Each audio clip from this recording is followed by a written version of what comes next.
We all want to be happier, but how do we get there? First, we start by realizing happiness is not a destination. Being happy consists of micro action steps every single day. I'm your host, Brittany King, and I'm here to guide you along the way.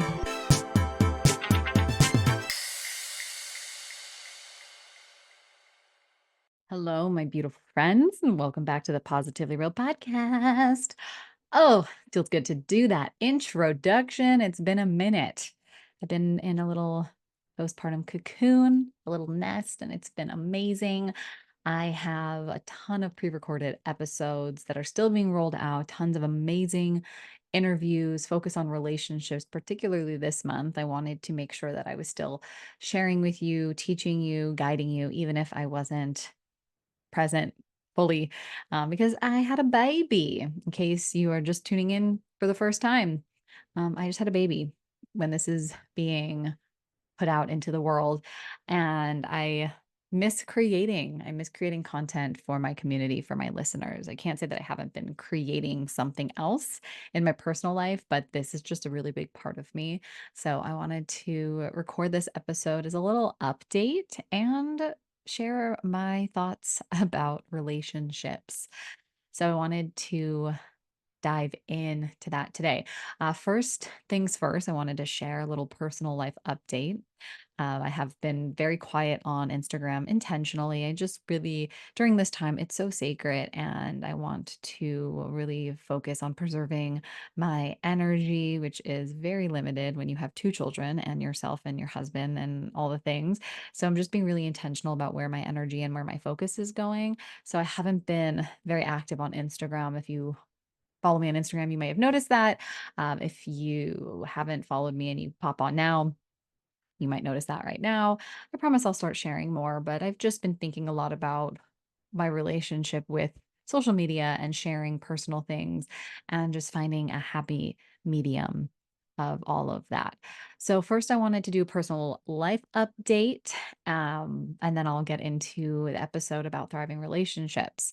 So, if you have been a part of my journey, you will know that I had a baby boy.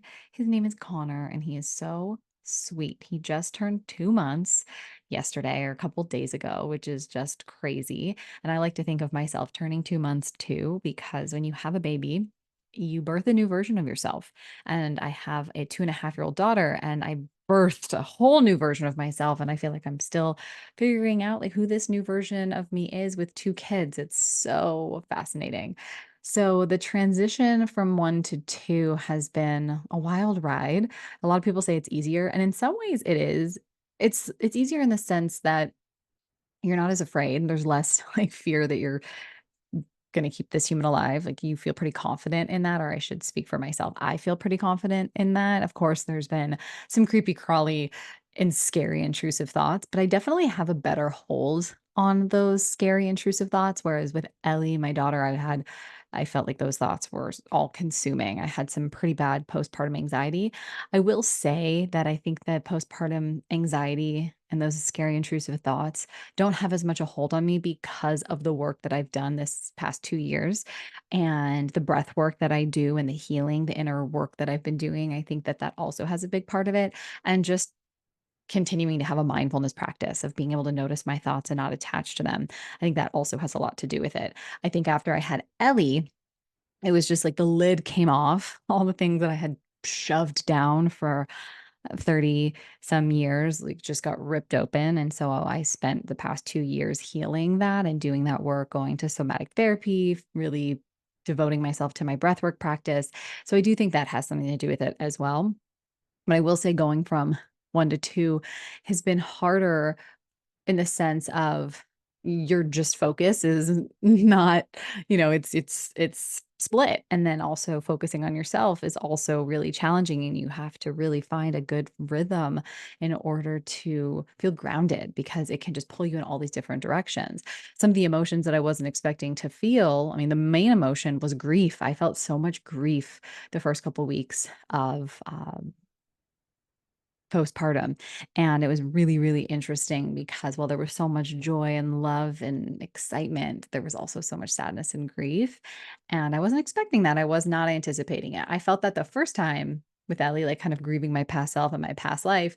But then it also happened again. And it was a lot of grief of my relationship with my daughter. I felt like it was never going to be the same. And she was going to feel abandoned. And really, I was really touching on my own abandonment wounds, and it's just so interesting. But it took a couple weeks to find our new rhythm and flow and adjusting to Ellie becoming a big sister. And, you see these things on Instagram and you see people talk about their older child, how they just loved the younger child, or they have all these pictures. And that was not the case for us. She was like, cool, this is happening, but also was having a really hard time, which I completely anticipated. But it's just so interesting how, you can compare yourself to other friends or strangers on the internet who have shared their stories of their older becoming a sibling, and it's just not that. And you have to be really mindful of what your brain does because it can really steal your joy. And then I'm just grateful for the practices that I have because I'd be lying if I said I didn't have those pulls, I didn't have those feelings, but I also am able to use mindfulness to help bring me back to the present and just be with the experience that we were having in those moments. Now, I will say 2 months later, we have a wonderful groove. Ellie loves her brother. Sometimes she's not interested, sometimes she is, and it's perfect. And it's exactly how it's supposed to be because that's how it is. And it's just been such an honor to get to witness my daughter just develop her own relationship with my son, and without me trying to intervene or to force or to make it something that it's not. Like, it's just happening naturally and organically, and that's how it's supposed to be. And it's been a journey, and an amazing journey, and a hard journey, but there's these moments within the journey that just stop you in your tracks, kinda take your breath away, or it's taken my breath away, and it's just like, "Oh my gosh, this is why. This is all exactly perfect as it is," and it's very special. There's definitely some moments where my husband and I pause, and we look at each other, and we're just, like, in awe of the life we've created. So, that's where I'm at. 2 kids, it's wild, and it's just such a blessing. Like, it truly is such a blessing when you think about what it takes to have a baby and bring them into the world and become these people in their own self. And it's just truly a miracle. And to see that every day is such a gift.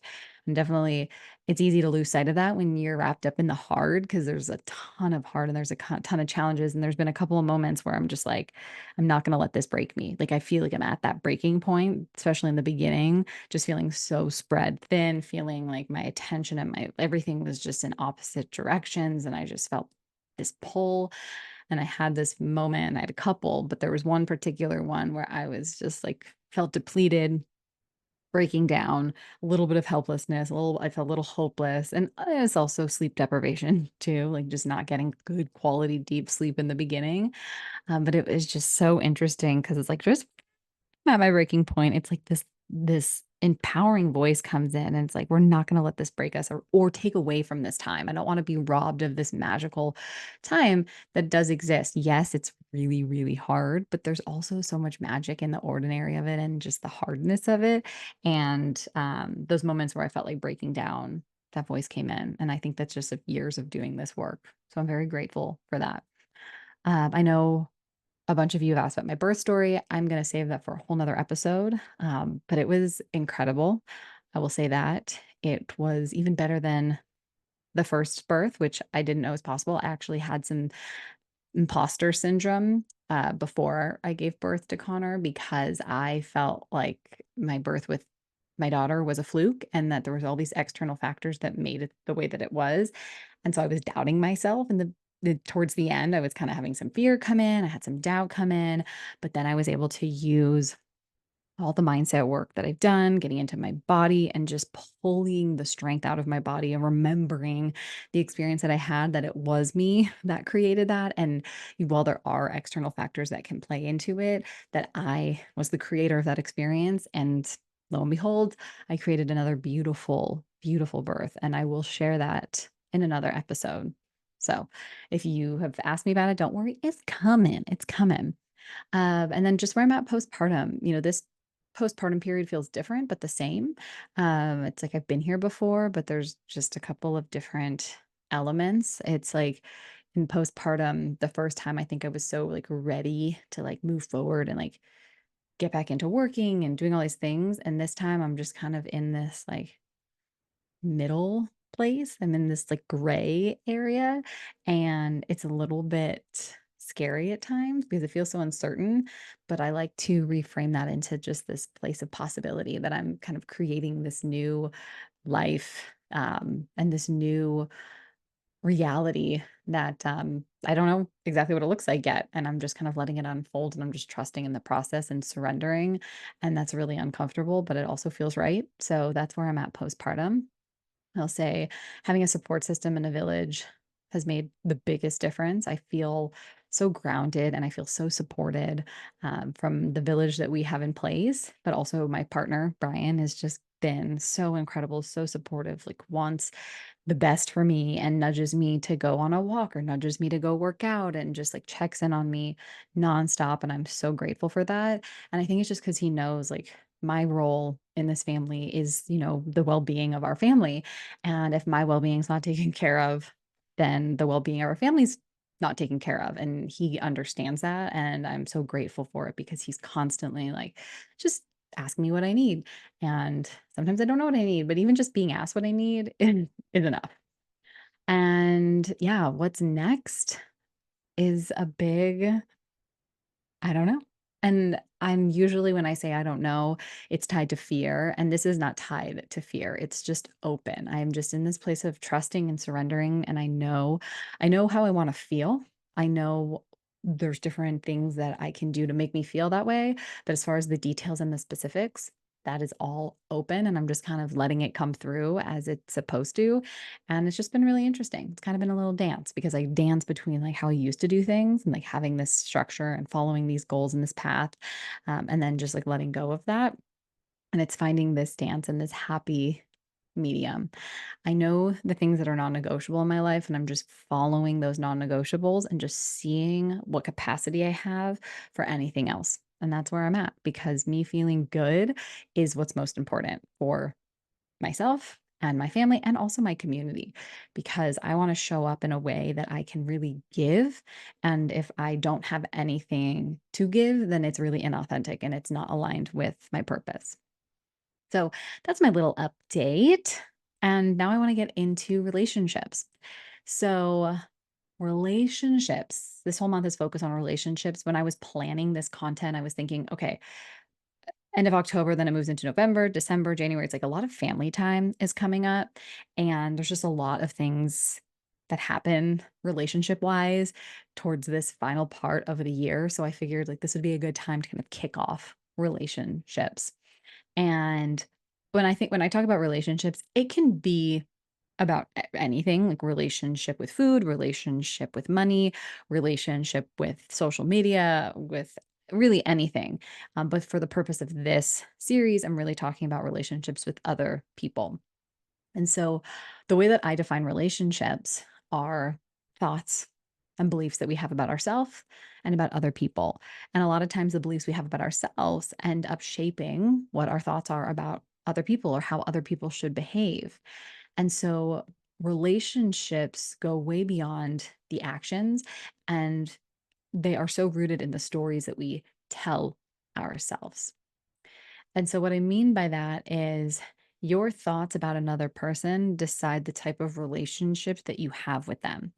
And what this really comes down to is like this set of expectations that we have on people, how we think they're supposed to act in order to make us feel good. And so, one of the examples that I think of, especially it was my birthday the other day, but one of the thoughts that I had is when you expect friends to call you on your birthday, and if they don't call you, it's easy to feel hurt or disappointed, right? And we think we feel hurt or disappointed because the friend didn't call us because of their behavior, their action. And that's not actually why we're hurt or disappointed. We're hurt or disappointed because of an underlying belief that we have. And the belief might be friends should call us on a birthday, right? It's not the action, it's the belief, the thought we have about it. Now, if you don't believe that friend like, some like for me, I forget birthdays a lot because Facebook used to tell me about birthdays and I've slowly started to put birthdays in my calendar. But if someone doesn't call me on my birthday, I'm not going to be pissed at them. I'm not going to feel hurt because I also forget birthdays and I don't have that rule book. But some people might have the opposite. Some people never miss birthdays. So if someone misses their birthday, they might feel really hurt. And that's because of the thought that they have that friends shouldn't miss birthdays, right? And so I'm not saying this is right or wrong. It's just understanding that it's not the people's actions in our life that determine how we feel. It's our thoughts about those actions. And then it goes further because then we have these underlying beliefs. These beliefs is how we see the world. And a lot of them are unconscious. We don't even recognize what these beliefs are. But a lot of times if we're feeling triggered or we're feeling upset or we feel unworthy or disappointed or whatever the negative charged emotion is, it's tied to a belief. And it's actually that feeling. We want to follow the feeling. We want to follow the feeling into the subconscious and figure out what the thought is, what the belief is that's making one feel that way. And so beliefs just become ingrained in us because it's a repeated thought over and over and over and over and over again. That's all that a belief is. It's a thought that you've thought so many times that you think is true. And like you decide if it's true or not. No thoughts are actually facts, but you get to decide. So you might believe that it's true, that it's like, if you don't call me on my birthday, we are not friends. And some people really do have that.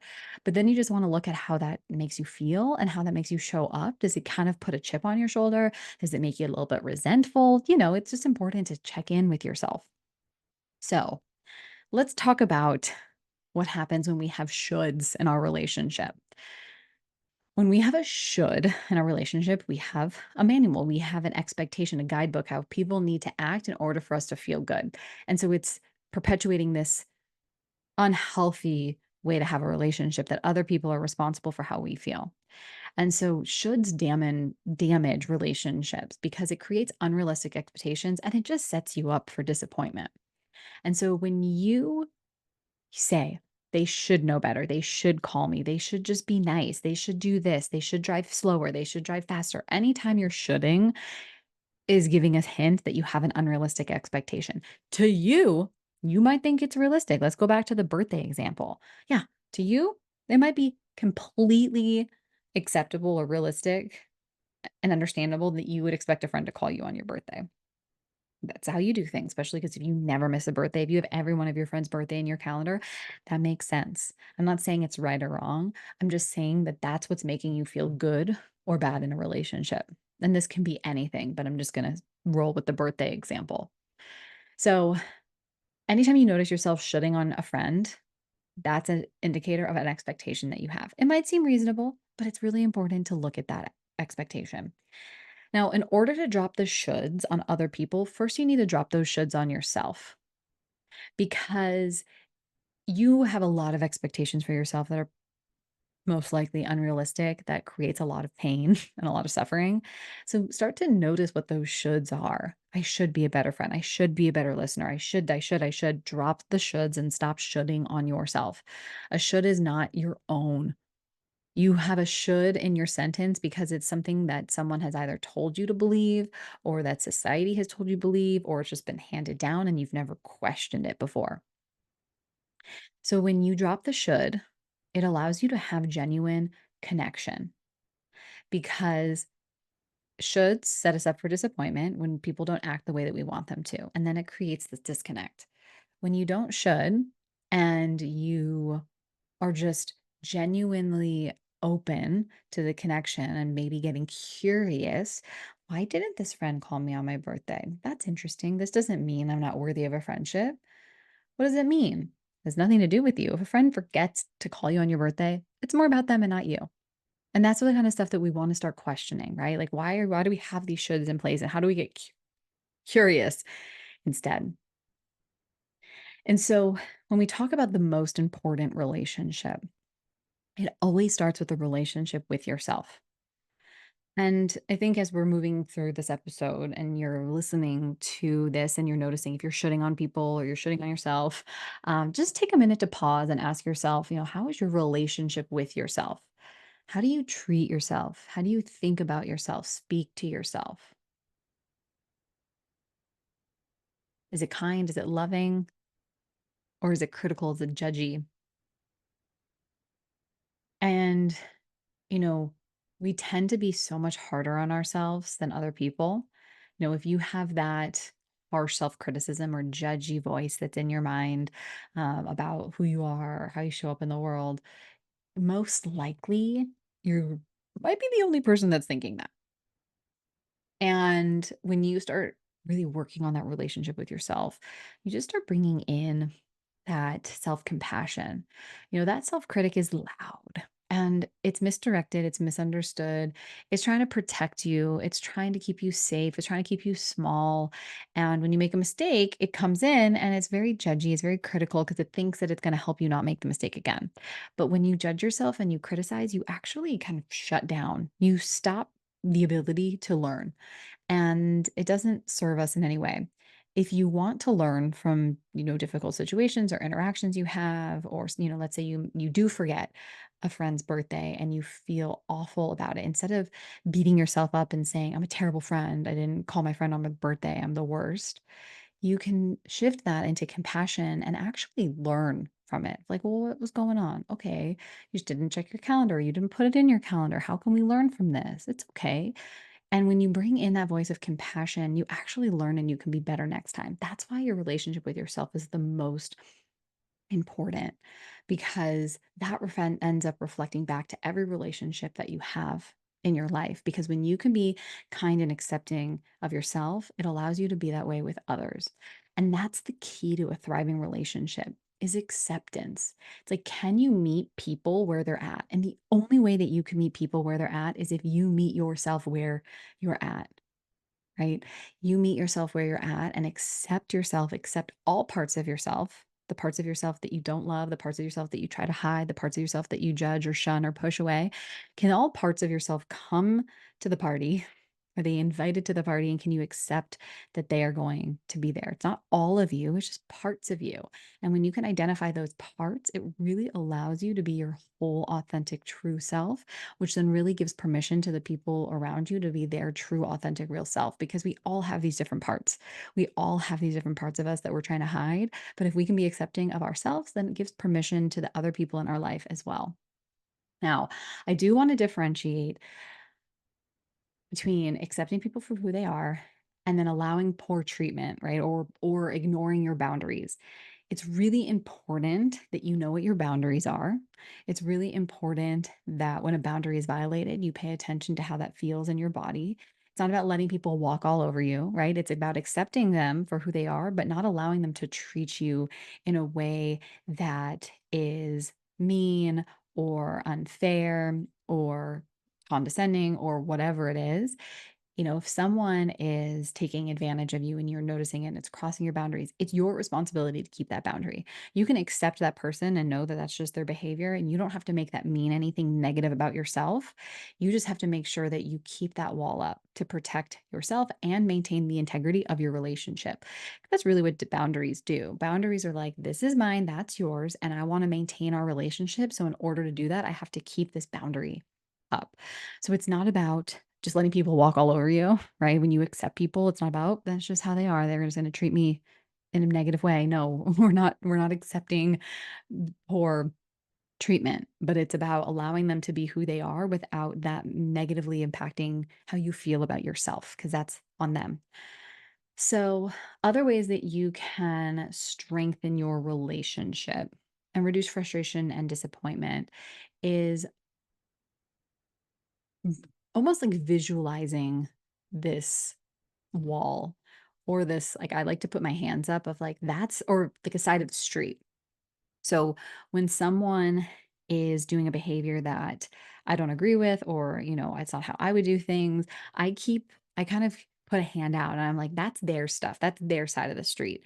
And my job is to take care of my side of the street. And just even that visual of like us, walking alongside each other and then just keeping that separation really helps me stay grounded in who I am, how I feel about myself, and not letting other people's actions or behaviors determine how I feel. Like, I don't want to give someone all that power. Like, they don't deserve that power in the first place. Like, that's my responsibility. My responsibility, always 100% of the time, is taking care of my emotional well being. Yes, sometimes people say things or do things that I don't love, but at the end of the day, it is my responsibility to make myself feel good truly. And that's just emotional maturity, and it's taken me years, and sometimes I'm still checking in with myself of being like, like, I'm feeling this way because of this."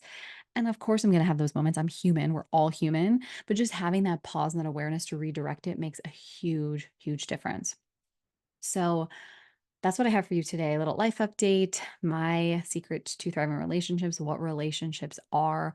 What I want to do is I want to share a list of journal prompts and just questions that you can ask yourself that I think will really help you go deeper into yourself and your relationships and help you build more fulfilling relationships with yourself and others.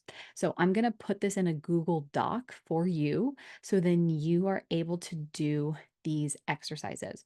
One of my favorite exercises is identifying what your shoulds are. And if you are feeling like, oh, I'm shooting on everyone in my life, what I would recommend is doing the shoulds journal exercise. And I'll put it in the show notes. It's really, really easy for you to do. It'll help you reframe your thinking. But I think if you do this, it will really help you see what your expectations on yourself, on what others are, and then how to reframe those in a positive way so it doesn't dictate how you feel all the times. So, what I'd love for you to do is identify the shoulds that you're holding on in your relationships, reflect on how those expectations are influencing your behaviors and feelings, reframe your thinking by replacing shoulds with a more empowering or accepting thought, and then take action. How do you engage with this person from a new perspective? And then go inward and reflect on these expectations that you place on yourself, and then practice some self compassion. So, I'm going to put these exercises in the show notes so you have access to them. If you have questions or things come up, as always, just reach out to me. I'm your girl. And if not, I'll see you next time. Remember to love yourself, own your happiness, and let your light shine because you're so worthy of it. Until next time.